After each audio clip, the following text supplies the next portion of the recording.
You're still watching Anong Ganap? Dahil sa patuloy na success sa career ng pinakamainit na love team ngayon, nina James Reid at Nadine Lustre, unti-unti na rin nilang naaabot ang kanilang mga pangarap.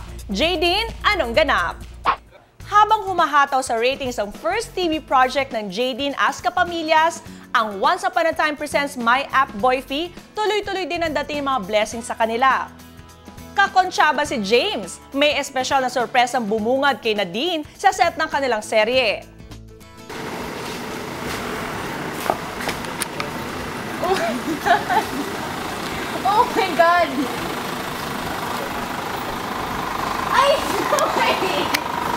I know it! I knew it! I knew it!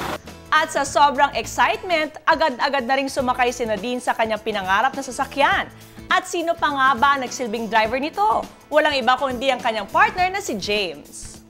Meron akong bagong driver.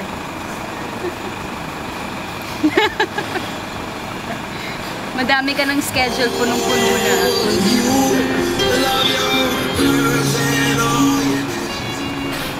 Yay! Wala, sobrang saya ko lang kasi ang tagal ko tong inantay, as in sobrang tagal. And finally, parang somehow all the hard work finally paid off. Thank you, Papa God.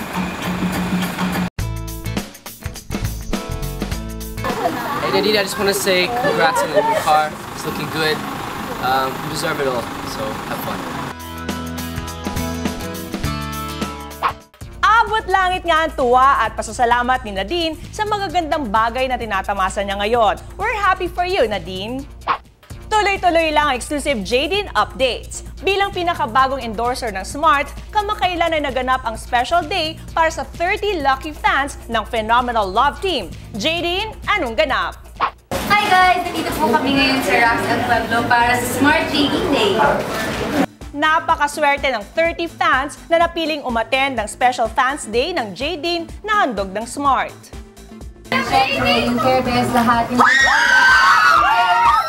my app boyfriend, nandyan pa rin kayo. Kompleto sa mga parlor games, food at kwentuhan between Jadine and their fans. At syempre, hindi pwedeng matapos ang event nang hindi kumakanta ang paborito nating love team.